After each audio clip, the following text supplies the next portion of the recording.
오늘 예배 앞에 오신 여러분들을 축복합니다. 여기서 생명이 있는 자리라고 믿습니다.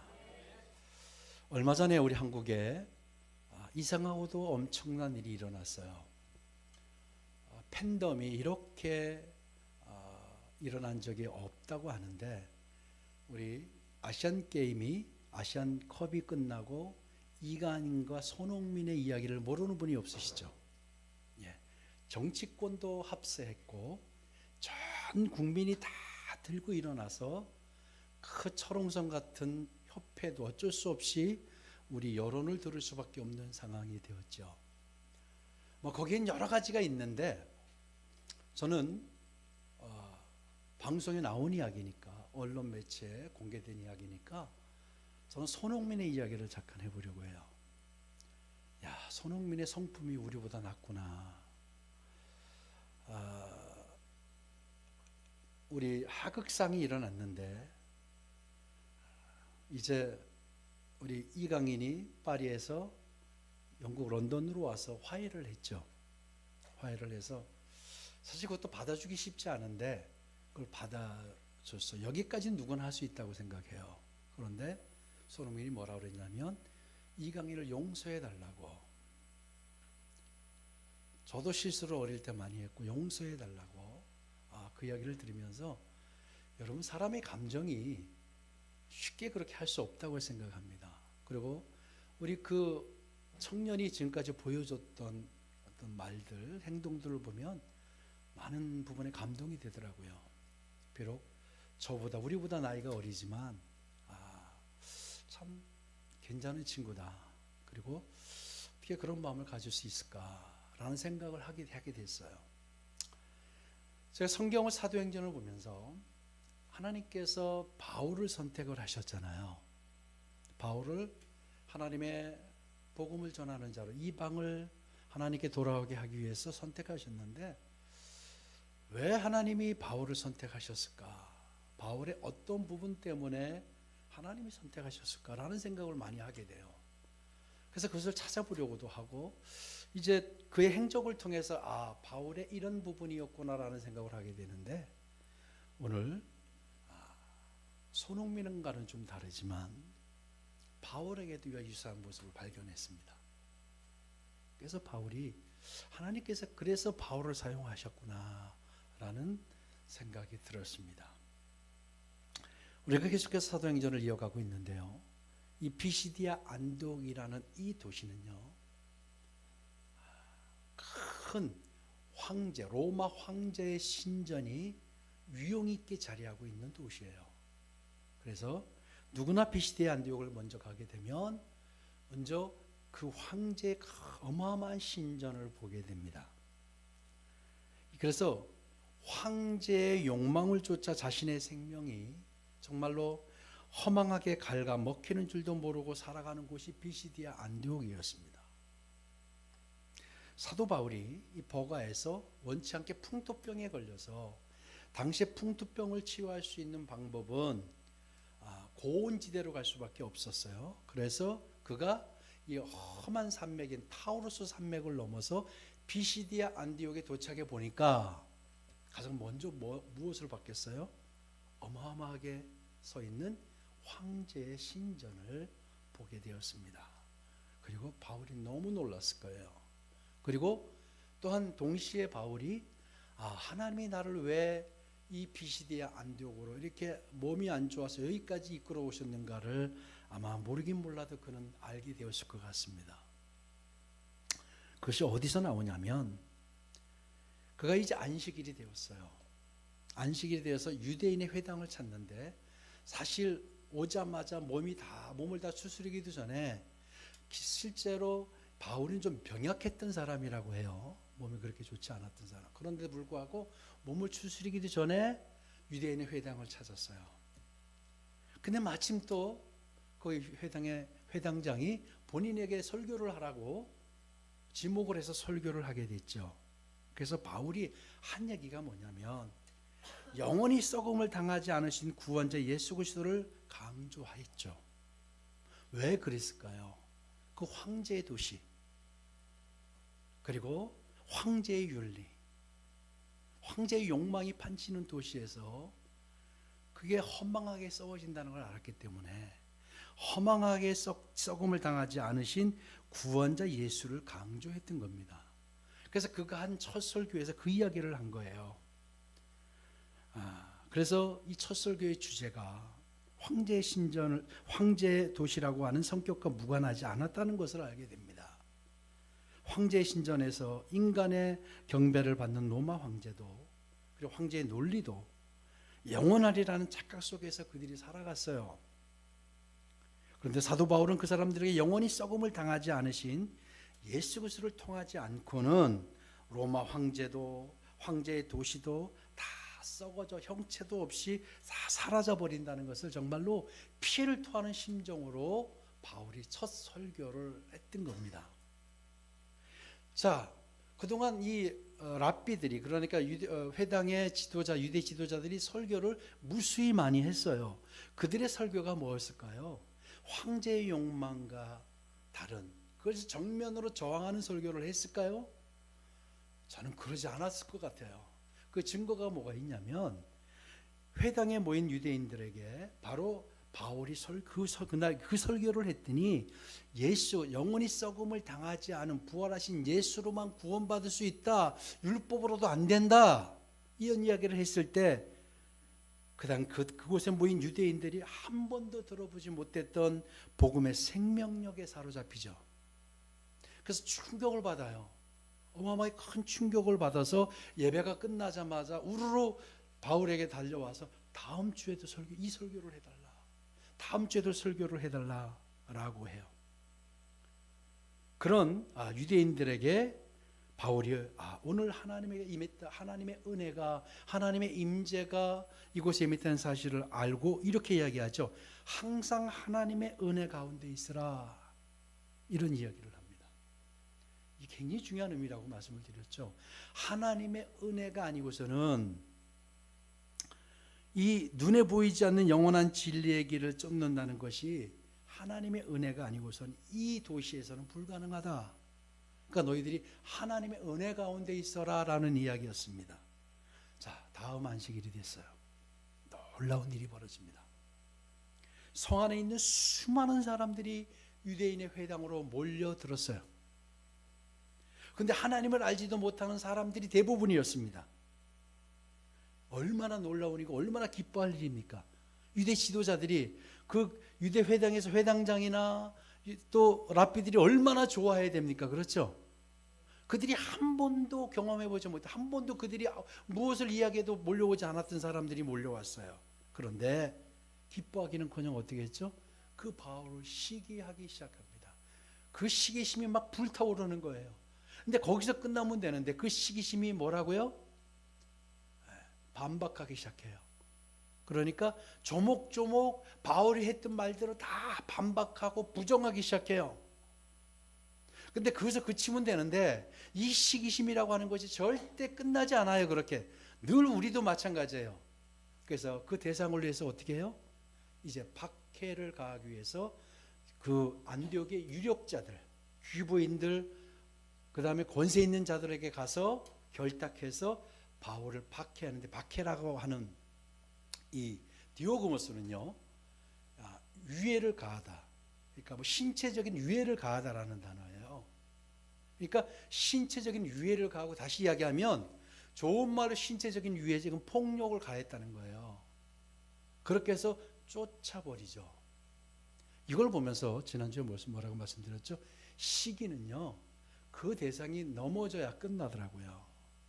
눈앞에서 사라져야 그 시기심이 끝나더라고요. 그렇죠? 그렇지 않으세요? 시기에 잠깐 이번 주에 했다가 다음 주에는 평안이 오고 그러십니까? 그 사람이 없어지거나 그 사람이 망하거나 그 사람이 나보다 한참 못하게 돼서 사람들과 손가락질 받거나 그러면 그게 끝나더라고요. 이 시기심은 그런 것이었다는 거예요. 그래서 우리 인간이 이 시기를 갖는 것, 시기심을 갖게 되는 것이 뭐라고요? 우리 안에 있는 죄성 때문이다 말씀드렸죠. 이는 마가복음 7장 8절에 보면 하나님의 계명을 버린 결과다라는 거예요. 죄성이 우리에게 하나님의 계명을 버렸기 때문이다. 로마서 1장 28절에 보면 인간의 본성이 부패해지고 오염된 근본적인 이유가 바로 마음에 하나님 두기를 싫어함에 하나님 두기를 싫어했기 때문이다. 근데 이것을 해결하는 방법이 뭐냐? 하나님을 다시 만나야 된다는 거였어요. 시기심, 비방, 박해, 핍박 이런 것들 해결하는 방법은 하나님과의 바른 관계를 회복하는 거예요. 아멘. 그래서 마태복음 22장 37절에 뭐라고 했냐면 마음을 다하고 뜻을 다하고 목숨을 다하여 주 너희 하나님을 사랑하라. 이게 첫째 되는 계명이다. 그래서 이 첫 계명이 회복돼야 한다. 아멘. 첫 계명을 회복하자라고 우리가 지난주에 말씀을 드렸어요. 바울과 바나바의 생명까지 위협하고 쫓아내버린 유대교 지도자들은요, 영원한 생명을 얻은 사람이 아니라는 것을 스스로 자처했다고 성경이 이야기해요. 그들 스스로가 영원한 생명을 얻은 사람이 아니라는 것을 그대로 드러낸 거예요. 그런 사람들에게 말씀이 들어갈 일도 없고 그런 사람들에게 말씀을 계속 전한다는 것도 필요를 못 느낍니다. 이제 바울이. 그래서 이제 바울이 이제부터는 내가 이방인을 향할 것이다 라고 천명을 합니다. 예수님께서도요, 제자들을 둘씩 짝지어 보내서 전도하기 위해서 복음을 전하라고 보내신 적이 있어요. 그러시면서 이렇게 명령하셨어요. 우리 마가복음 6장 11절을 한번 보겠습니다. 같이 읽습니다. 어느 곳에서든지 너희를 영접하지 아니하고 너희 말을 듣지도 아니하거든 거기서 나갈 때 발날에 먼지를 떨어버려 그들에게 증거를 삼으라 하시니. 아멘. 발에 먼지를 떨어버리라고 했는데요, 발에 먼지를 떨어버리는 것은 유대인들의 관습입니다. 이방 지역을 다녀오고요, 그런 다음에 반드시 발에 먼지를 떨어버려서 이방인의 가증됨과 나는 무관하다라는 거의 표징이에요. 그래서 발에 먼지를 떨어버리는 거예요. 그래서 이방 지역을 다녀와서는 발에 먼지를 떨지 않으면 부정하다 생각했기 때문에 떨어버리는 거예요. 그래서 이런 의미에서 주님은요, 복음을 수용하고 복음을 받아들이지 않는 그들은 그 자기 자신들의 가증됨에서 기인한 것이기 때문에 어느 집이나 마을이나 그들을 영접하지 아니하면 그곳에서 사람들에게 심판을 선언하라 라고 말씀을 하셨던 거예요. 이것은 복음을 거절한 인간 스스로에게 그 책임이 있다, 복음을 거절한 그 사람에게 그 책임이 있다라는 것을 알리기 위함이었습니다. 바울 역시 유대인으로부터 또 유대인이 영적으로 멸시하던 이방인에게로 복음 전파의 방향을 바꾸겠다고 선언했는데 바울이 얼마나 마음이 상심되었으면 그럴까요? 그렇죠? 바울이 정말 목숨을 걸고 넘어와서 몸이 다 추스려지기도 전에 가서 정말로 생명의 복음을 전했는데 유대 지도자들이 어떻게 했어요? 자신을 폭행으로 몰아내고 때리고 쫓아내게 됩니다. 동족이 예수님을 만나야 되기 때문에 정말 가진 위험을 무릅쓰고 그렇게 복음을 전했는데 자신을 반기지 않을 수는 있어요. 그런데 폭력을 행사하고 쫓아낼 줄은 몰랐을 겁니다. 바울이 누굽니까? 모두가 부러워하는 로마의 시민권을 가진 자였고요, 그리고 당대 가장 석학이었던 가말리엘의 제자입니다. 그리고 예루살렘에서는 바울을 모르는 사람이 없어요. 왜요? 그는 미래가 보장된 전도양양했던 정말 미래 정치적인 청년이었어요. 그리고 그 가문이 좋은 가문에 부유했고요, 그가 많은 가졌던 배움과 지식과 이런 걸로 보면 그는 한 번도 무시를 당한 적이 없는 사람이에요. 그런데 그가 몸에 위해를 당하면서 폭력까지 당하면서 쫓겨나는 정말로 몹시 당황스러운 상황을 경험하면서 얼마나 실망했으면 그가 뭐라고 그랬어요? 이제는 내가 이방인에게로 향하겠다, 그런 선언을 합니다.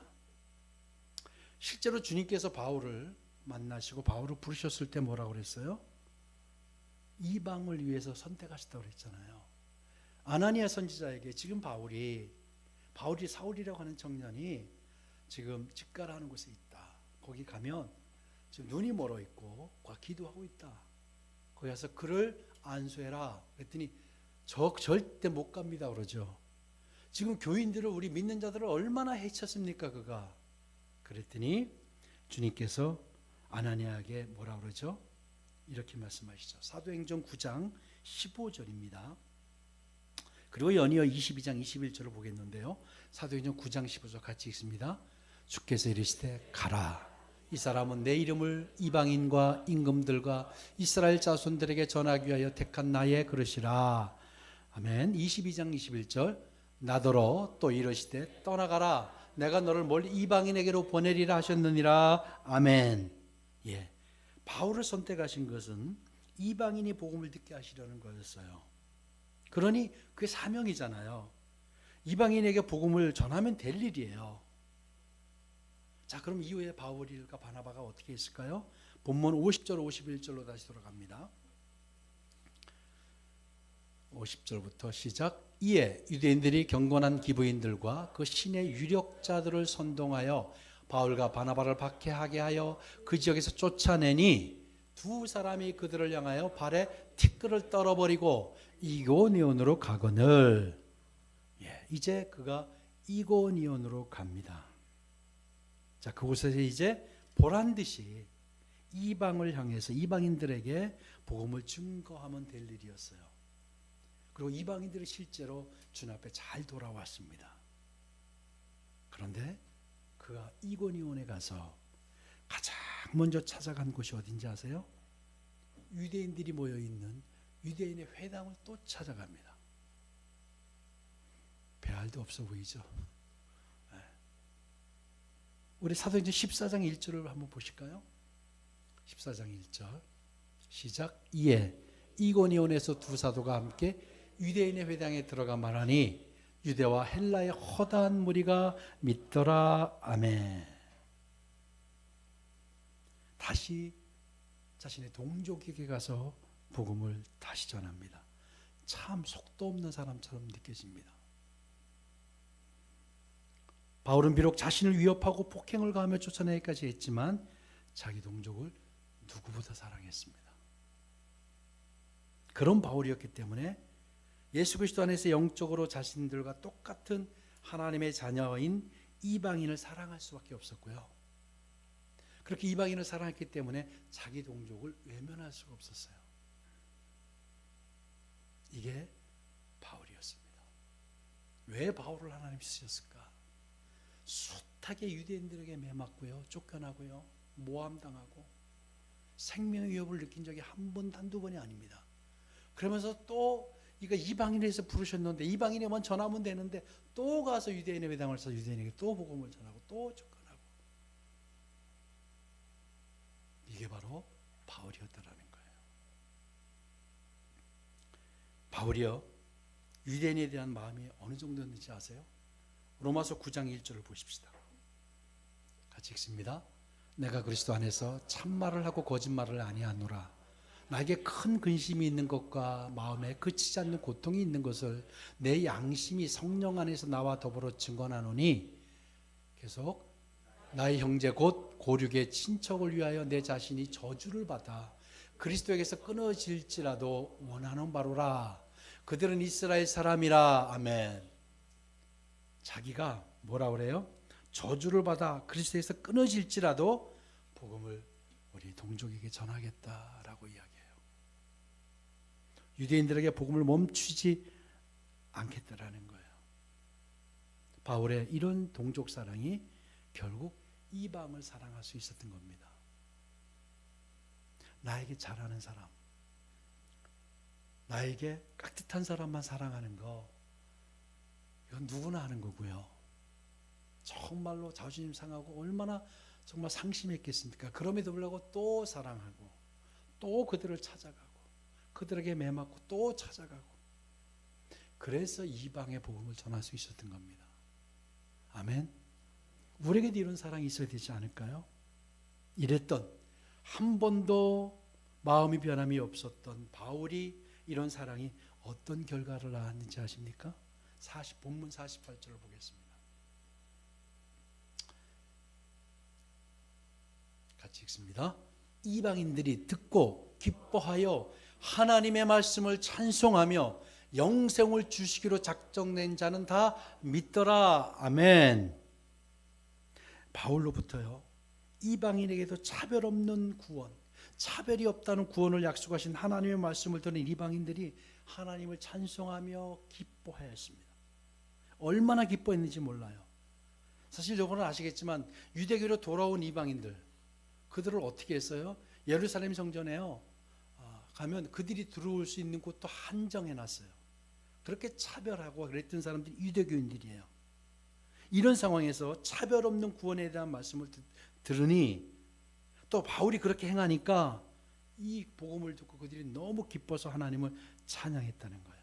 그래서 바울이 이런 자들을 뭐라고 했냐면 영생을 주시기로 작정된 자는 다 믿더라 라고 증언했어요. 아멘. 바울이 하나님의 말씀을 전했고요, 선포했고요, 하나님의 말씀에 대한 반응에 따라 영생을 얻기에 합당하지 않은 자와 영생을 얻기에 작정된 자로 평가하였습니다. 아주 중요한 얘기입니다, 여러분. 유대인들은 하나님의 선민이라고 생각했지만 하나님의 말씀을 전하지 못하도록 반박하고 비방하고 방해하는 거 스스로 영생을 얻기에 합당하지 않은 자로 자처했습니다. 여러분, 하나님의 말씀을 지체시키거나 하나님의 말씀이 전하지 못하게 하거나 하나님의 말씀을 방해하거나 하는 것, 영생을 얻기에 합당하지 않은 자라고 스스로 자처하는 겁니다. 아멘. 그런데 하나님의 말씀이 전해지는 것을 방해하는 게 아니라 하나님의 말씀이 선포될 때 반응했던 자들은 영생을 주시기로 작정된 자들이라고 했습니다.